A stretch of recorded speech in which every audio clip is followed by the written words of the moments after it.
¿Qué tal, amigos? Gracias por acompañarnos en Desafíos. Bienvenidos a nuestro programa. Soy Ricardo García Santander. Tema importante para abordar en esta jornada. Hablaremos del secreto bancario. Y es que entró la cuenta regresiva para que el próximo miércoles 22 ya la SAT tenga entonces, por medio de la autorización de un juez, la posibilidad de conocer cuáles son los datos de las cuentas bancarias, si es que hay algún caso que se esté siguiendo puntualmente por algún tipo de sospecha en el uso de los fondos. Pero todavía hay muchas dudas en relación al tema del secreto bancario. Ese es el tema que vamos a analizar esta noche y nos da mucho gusto saludarlos y presentarles el siguiente reportaje.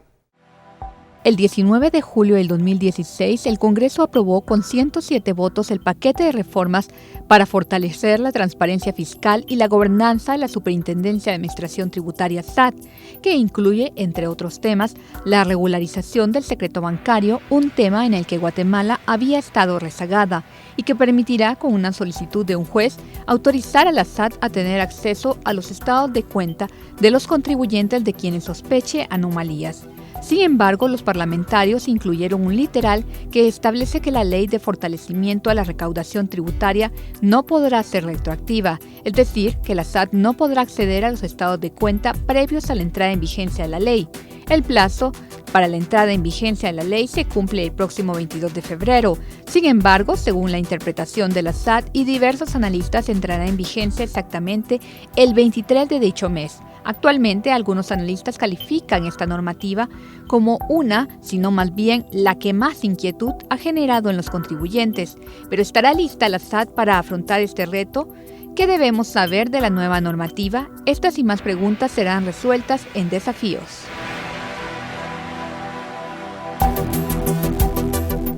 Bueno, y efectivamente el tema es más que importante y como decíamos es este miércoles 22 cuando arranca esta nueva disposición y por eso nos acompaña esta noche y le agradecemos que pueda responder nuestras preguntas el Superintendente de Administración Tributaria, a quien en primer lugar quisiéramos preguntarlo en qué consiste este secreto bancario.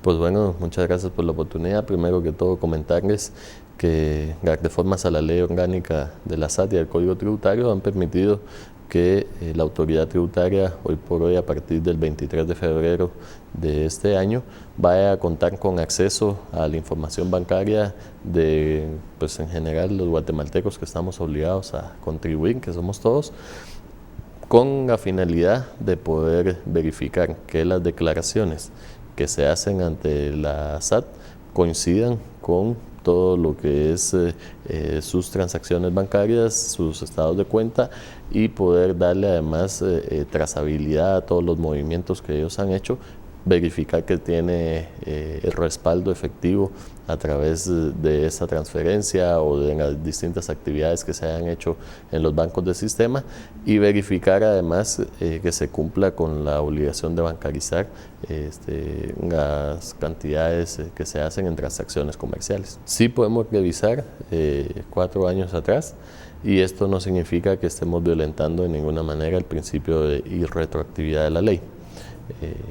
Esto es un tema jurídico pues bastante complejo, trataré de ser lo más sencillo posible, pero digamos que hay dos tipos de normas, normas sustantivas y normas procedimentales. En las normas procedimentales, estas empiezan a regir a partir del momento en el que el procedimiento se lleve a cabo y por lo tanto el procedimiento en sí es lo que rige el poder obtener acceso a la información bancaria. Esto es un procedimiento. Ahora, lo que nosotros no podríamos hacer, por ejemplo, es inventarnos una nueva obligación tributaria o ir hacia atrás y cobrarle un impuesto que en ese momento no existía, digamos.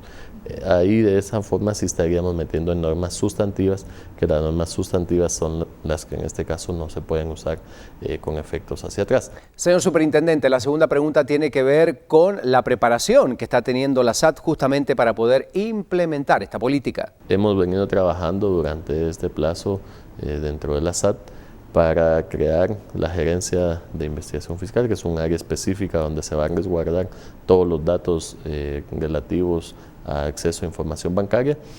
Hemos empezado a trabajar también en los distintos protocolos en los cuales vamos a tener una interacción dentro de las dependencias de la SAT. Por ejemplo, cómo fiscalización va a interactuar o va a solicitar esta información bancaria de acuerdo a una auditoría que se esté en curso, o cómo lo va a poder hacer aduanas también para verificar las distintas áreas de control que aduanas tiene.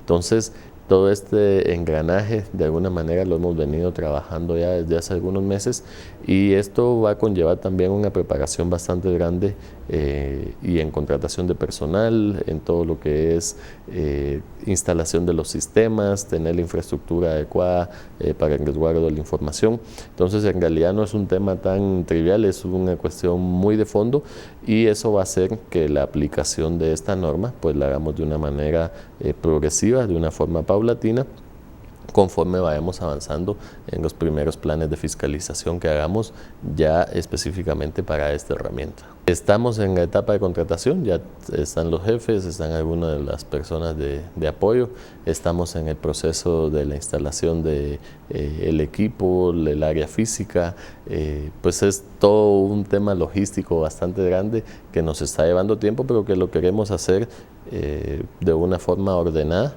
para lograr los objetivos al final, e insisto mucho en el tema de que lo vamos a ir haciendo de forma paulatina, en la medida en la que también nuestras capacidades van mejorando y aumentando.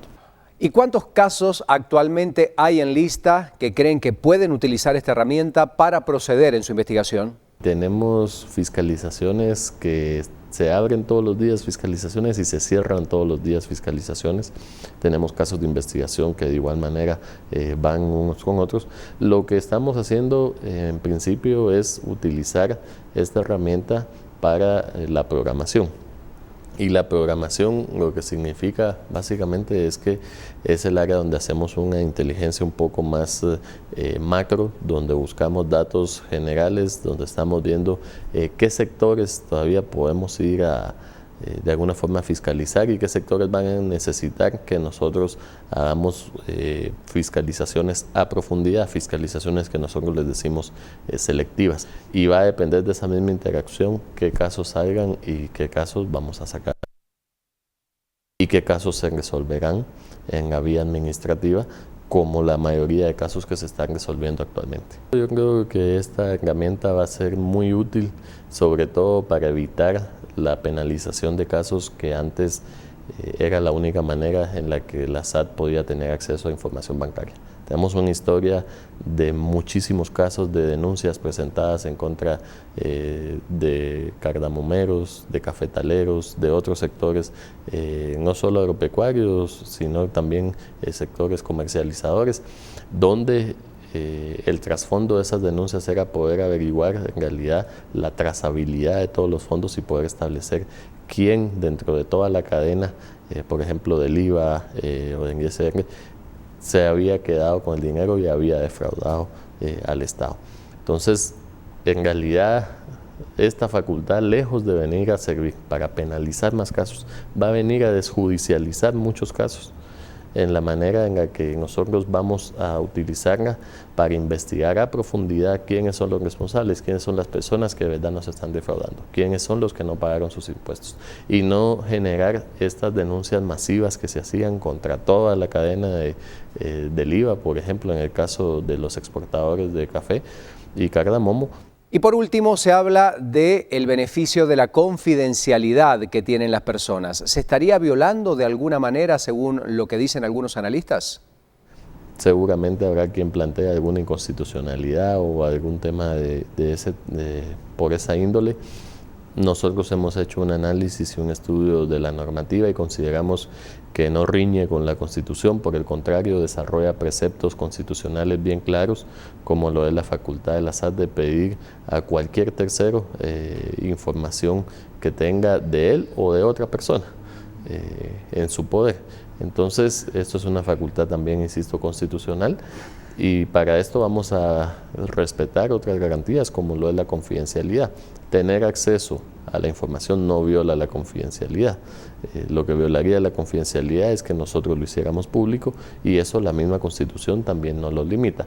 Entonces, obviamente pues las personas tienen derecho a hacer uso de las herramientas legales que estén a su alcance, y nosotros respetamos esa situación y esperamos que si se van a plantear acciones de ese tipo, pues se puedan resolver lo antes posible.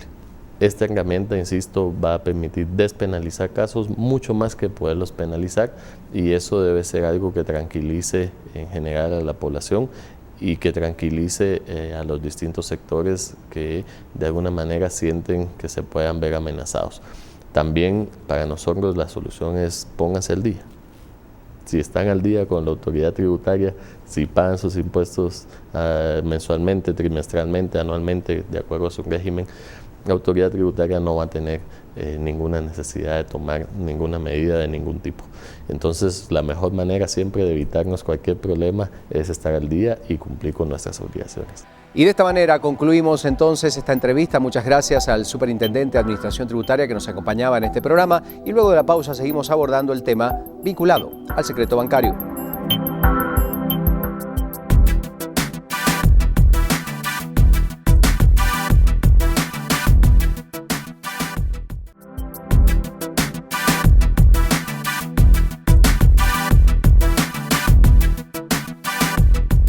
Gracias por acompañarnos en Desafíos. Hoy estamos hablando del secreto bancario. Saludo a quien se incorpora al programa, Oscar Chile Monroy, experto y asesor en temas tributarios. Él, a través de este resumen de respuestas, nos dará algunos consejos prácticos de cómo deben estar alerta los contribuyentes, qué información deben conocer, cuáles son los elementos esenciales que hay que conocer de esta normativa y mucho más. Así que bienvenido, estas son sus respuestas.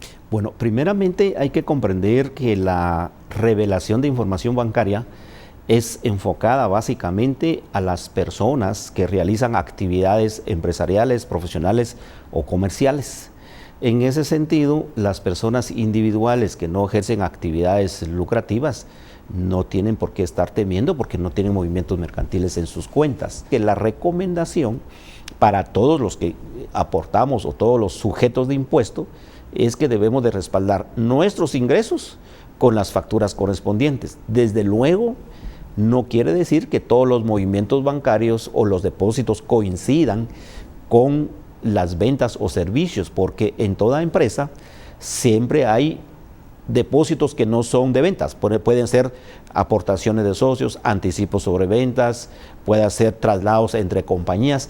Todas esas operaciones obligadamente tienen que estar documentadas, porque de lo contrario pudiera suponerse que es omisión de ingresos. De esa cuenta es que el trabajo de cada uno de nosotros es respaldar todas, cuando digo todas es con énfasis, todas las operaciones bancarias, porque con esta medida SAT ya tendrá acceso, que esperemos que sea de una manera paulatina, que sea transparente, porque es lo que el contribuyente tiene ahorita mucha incertidumbre, hasta cierto punto temor, porque se piensa que es diríamos como una cacería así muy intensa y extensa. Pero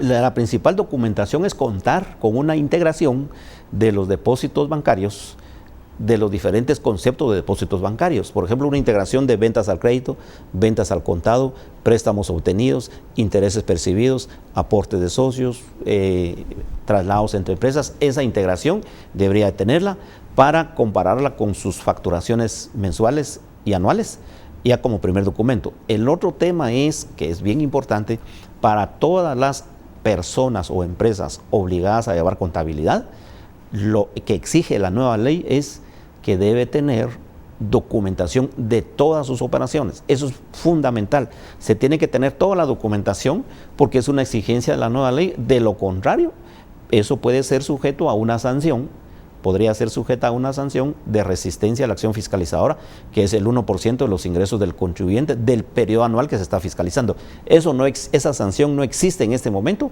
Cuando ya esté vigente la disposición a partir del 23, ya sería un problema de multas al contribuyente que no tenga sus operaciones debidamente respaldadas. Las tendrá que tener respaldadas obligadamente. O las respalda, porque si no tiene una multa.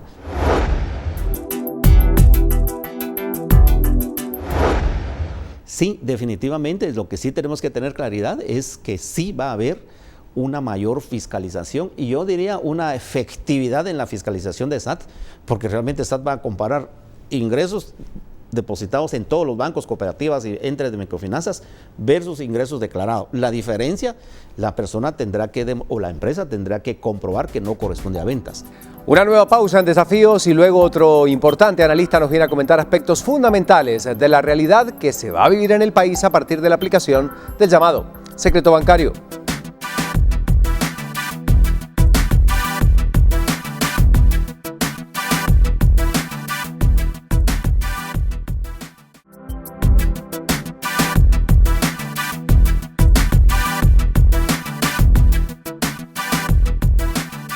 Llegamos al último bloque de Desafíos. Me da mucho gusto presentarles a Abelardo Medina, es analista del Instituto Centroamericano de Estudios Fiscales ICEFI, un gran conocedor de los temas de la SAT en nuestro país, y él también en este resumen de una entrevista que realizábamos hace días en BLM Noticias nos va a contar aspectos que son relevantes y que hay que tomar en cuenta en relación al secreto bancario. Le damos la bienvenida a Abelardo y escuchemos lo que nos decía. Hablando de cuentas regresivas, ya estamos en la que nos va a llevar a este famoso secreto bancario, todo lo que implica esta decisión de autorización a levantar el secreto, siempre que esté avalado, obviamente, por la orden de un juez, para que la SAT pueda investigar empresas y personas si tienen algún tipo de sospecha por algún delito que se pueda haber cometido. ¿Qué cosas hay que conocer básicamente de este nuevo tema, el del secreto bancario? Pues a continuación se lo presentamos y luego nuestro invitado. Estos son los 5 aspectos que todo contribuyente necesita saber. 1. No es una base de datos abierta a cualquier persona. La SAT tiene una comisión a cargo para pedir la información cuando existan dudas de lo que se declara. No es la desaparición del secreto bancario, ¿verdad? Porque solo es que la SAT va a acceder a información bancaria, la cual sigue siendo confidencial. 2. Para obtener esta información, la SAT primero debe hacer el requerimiento a un juez. La SAT hace su labor de fiscalización y probablemente si tiene alguna razón justificada en la que el contribuyente no ha declarado bien o cree que el contribuyente está declarando menos de sus ingresos, se lo va a justificar a un juez, le va a razonar por qué necesita conocer cierta información bancaria, no va a ser toda. 3. Si se determina que hubo una anomalía, la acción inmediata no es una orden de captura. El contribuyente pudo haber cometido un error contable por el que necesite hacer ajustes o pagar moras y multas. 4. Lo indispensable para los negocios es tener al día su contabilidad y declarar lo justo bajo el régimen que les corresponde. 5. La SAT puede acceder a fiscalizar hasta 4 años atrás. Si un contribuyente no está al día, lo recomendable es que se acerque voluntariamente a hacerlo. Al que se presenta voluntariamente se le da descuento y se le dan facilidades de pago. Bueno, a prestar mucha atención con este tema, es muy importante para todos, por eso invitamos a un verdadero especialista en temas fiscales, Abelardo Medina, que además es un prestigioso analista del Instituto Centroamericano de Estudios Fiscales, ICEFI. Abelardo, buen día. Buenos días, es un placer acompañarlos. ¿Por qué es tan importante la ley del secreto bancario? Bueno, hay que verlo desde 2 puntos de vista. La verdad es de que la mayor parte de nosotros le hemos estado prestando atención, con mucha razón, al tema de que la administración tributaria va a tener acceso a los datos para poder fortalecer la fiscalización. Pero se nos está olvidando que esto deviene de una solicitud directa del Foro de Transparencia Internacional, en el cual Guatemala lamentablemente es uno de los únicos 8 países del mundo que no tiene acceso a la información bancaria. Y como tal nos han calificado como un centro financiero opaco. Y que de alguna forma, si nosotros no corregimos eso en un mediano plazo, lo que podría ocasionar es que Guatemala se vea propenso a recibir sanciones por el manejo de recursos cuando la administración tributaria no tiene acceso. En ese sentido, la solicitud de acceso a la información bancaria no es nueva, la venían planteando varias bancadas de los diputados hace varios años. Sin embargo, en esta oportunidad se aprovechó la coyuntura en la cual se le hizo la reforma a la ley orgánica de la SAT y se le hicieron de una vez algunas modificaciones al Código Tributario de la Ley de Bancos para darle acceso a la información bancaria a la SAT, precisamente para lograr los 2 puntos. 1, satisfacer este problema con el Foro de Transparencia Internacional y la OCDE, y al mismo tiempo que la administración tributaria tuviera este acceso a la información y fortalecer sus capacidades recaudatorias. Bueno, esa es la pregunta. ¿De qué manera se fortalece la fiscalización del pago de impuestos? ¿Es una herramienta que hará mucho más efectivo, más eficiente el control y sobre todo la recaudación? Básicamente el punto es de que el sistema tributario guatemalteco descansa en lo que nosotros le llamamos un sistema de autodeclaración. O sea, todos nosotros reportamos lo que decimos que hicimos. O sea, no hay ninguna verificación preliminar, ni hay ninguna obligatoriedad en presentar documentación cuando nosotros hacemos nuestra declaración.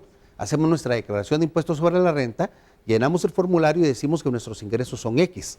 Entonces quiere decir que la SAT tiene que verificar que ese ingreso que estamos reportando sea cierto. Cuando no tenía acceso a la información bancaria, obviamente tenía que confiar absolutamente en lo que le estábamos reportando, a menos que hubiese información de terceros.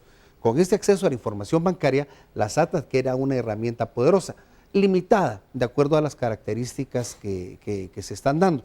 Porque obviamente lo que hay que hacer es pedir la información a un juez cuando la SAT ya haya encontrado algún indicio, tenga alguna sospecha que algún contribuyente tiene más activos o tiene más movimientos de los que está reportando. Pero sí puede ser una herramienta muy poderosa. Bueno, acá hay un tema importante. Muchos dicen que podrían llegar a presentarse algunos recursos de inconstitucionalidad. ¿Usted cree que esto será así? Es posible. Debemos reconocer que Guatemala, lamentablemente, además de ser uno de los 8 países del mundo que tiene todavía no acceso a la información bancaria ya en operación, incluso Panamá, que nosotros lo criticamos mucho a nivel de Guatemala, ya tiene acceso a esto. Además de eso, también tenemos una de las cargas tributarias más bajas del mundo. Y esas dos características se derivan precisamente de que hay grupos interesados en el hecho de que no se avance en estos procesos. ¿Existe la posibilidad? Creemos que existe la posibilidad de que hayan algunas personas que incorporen o que traten de establecer recursos para evitar la vigencia. No lo vemos lógico, pero sí es posible. Abelardo, en cuanto a los periodos que pueden ser fiscalizados, se dice que a partir de que entra en vigencia la ley, a partir de allí se empieza a tomar en cuenta, pero ¿pueden fiscalizarse algunos otros periodos anteriores en la búsqueda de información, de movimientos de dinero? Hay una discusión en torno a eso. Cuando el Congreso de la República lo aprobó, lo que dijo claramente es que para efectos de la ley, esta ley tenía que considerar lo que dice la Constitución en lo que refiere a la irretroactividad. Eso significa que prácticamente no puede aplicarse para efectos de sanciones la vigencia de esta información para los 4 años previos, que la Administración Tributaria sí tiene derecho de verificar. O sea, no obstante, sí hay un punto muy importante. Aunque la SAT no pudiera utilizar esa información para efectos de ajustes de fiscalización previa, sí le va a servir para montar el esquema, el mecanismo de trabajo del contribuyente y ajustarlo hacia adelante. O sea, todo parece indicar que solo va a ser de ahora en adelante que la SAT puede aplicar eso, aunque sí puede fiscalizar hacia atrás. Ahora, el contribuyente no necesariamente tiene que estar informado de que está siendo investigado. O sea, o sea, se lo puede investigar, se puede acceder a sus cuentas sin que él haya recibido una notificación. No. Debemos recordar que todas las fiscalizaciones de la SAT empiezan con un mecanismo de verificación previa, en donde el contribuyente lo que hace es autodeclarar y reporta la información que la SAT le está solicitando. Entonces, la SAT lo primero que hace es hacer cruces con otros contribuyentes. Y si encuentra algunos indicios, puede ser que la SAT solicite información de ese contribuyente sin necesidad de avisarle al contribuyente. Pero, por supuesto, cuando ya va a hacer una auditoría a profundidad, sí le tiene que avisar sobre el particular. Muchos dicen que la norma viola el principio de confidencialidad. Nosotros no lo creemos. ¿Por qué? Porque la característica fundamental de la confidencialidad es que son los entes del Estado los que siguen guardando la confidencialidad. O sea, cuando lo estamos viendo de esta manera, no es de que los datos de las cuentas se los estamos dando a conocer a todo el mundo, sino es estrictamente a la misma administración tributaria. Y aquí es donde viene el otro punto importante, porque el otro mecanismo que garantiza este sistema es que si hay un ente externo de otro país que requiere información de un contribuyente, también la SAT podría trasladar la información, pero sigue siendo entre entes de gobiernos y eso normalmente se considera como manteniendo el secreto de confidencialidad. ¿Cómo hacer para que los contribuyentes no se sientan amenazados, digamos? Yo creo que es normal, ¿no?, de que haya preocupación, porque nosotros como guatemaltecos nunca nos ha gustado que nos controlen nada, hay que reconocer, pero la mayor parte de las personas tenemos que hacer exactamente lo que estamos haciendo.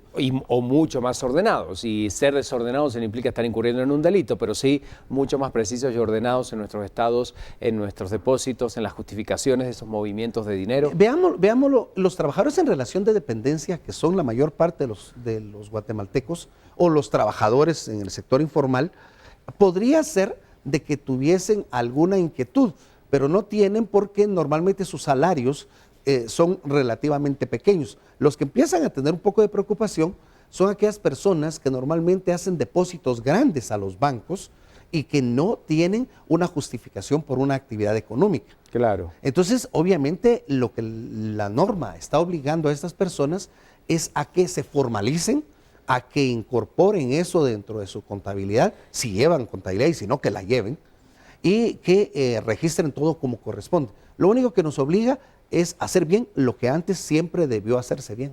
Bueno, hablando de formalizar, hablemos también de algo que no toca a la economía informal. Ellos no bancarizan obviamente sus operaciones y en algunos casos se da una fuerte cantidad de dinero la que va y viene en juego de estos comercios, o sigue quedando afuera siempre de cualquier tipo de normativa debemos de reconocer fiscalización. que a nivel internacional hay dos grandes herramientas que se han utilizado para tratar de formalizar al sector informal sin la necesidad de crear una estrategia. Una de ellas es la creación de un impuesto a las transacciones financieras que aquí no tenemos, y la segunda es el acceso a la información bancaria para fines de control y fiscalización, como el que tenemos.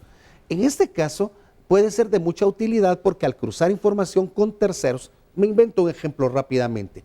Imaginemos que hay una persona que le ha comprado una gran cantidad de sacos de cemento a la Cementera Nacional, pero que esta persona que compra la cantidad de sacos de cemento no reporta esas compras a la SAT, no reporta tampoco las ventas. Sin embargo, la cementera sí le informa a la SAT que esta persona está haciendo esas transacciones. Entonces la SAT lo que tiene ahora es el cruce de información del tercero. Así es. Y además ahora cuando mire esa información le puede pedir al juez que le diga cuáles son los movimientos de bancos de esta persona. Y entonces simplemente al amarrar todo ya tiene un caso para combatir la informalidad. O sea, puede ser una herramienta muy poderosa si la SAT tiene la capacidad de ejecutarlo. Debemos reconocer que la SAT también tiene limitaciones, porque tampoco es que la SAT tenga miles de auditores. La libertad total. No. Según las últimas informaciones que teníamos, la SAT llega a ser cerca de 700 auditores. O sea, difícilmente estamos pensando que vaya a ser más allá de unas 3,000 auditorías en el año. Y muchas de esas auditorías son a contribuyentes grandes, en donde obviamente hay más interés de hacer la fiscalización. Bueno, por último, consejos para los que nos están viendo ahora. Ya el 22 entra en vigencia esta normativa. ¿Qué le decimos a los contribuyentes, a los empresarios? Bueno, lo primero para todos los guatemaltecos en general es mucha tranquilidad. Como dice mi mamá, el que nada debe, nada teme, ¿verdad? Y los que estamos llevando ordenadamente nuestras cosas vamos a funcionar bien. Y aquellas personas que tengan alguna actividad comercial, que realicen negocios, lo único que hay que verificar es que todas las transacciones monetarias de su empresa queden debidamente registradas en su contabilidad. Y un elemento muy importante, que no mezclen las actividades personales con las empresariales, sobre todo cuando son sociedades anónimas. Interesantísimo lo que nos dice Abelardo. Muchísimas gracias por acompañarnos esta mañana, especialista del Instituto Centroamericano de Estudios Fiscales. Gracias. Es un placer. Gracias por estar con nosotros. Amigos, muchas gracias por acompañarnos en este programa de Desafíos. Realmente era importante conocer todos los alcances de esta normativa. Por supuesto que hay muchas dudas, muchos temas que vamos a seguir descubriendo a lo largo de este año cuando ya se empiece a implementar. Gracias por acompañarnos. Soy Ricardo García Santander. Los espero la próxima semana en Desafíos.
Guatevisión, lo mejor que ves.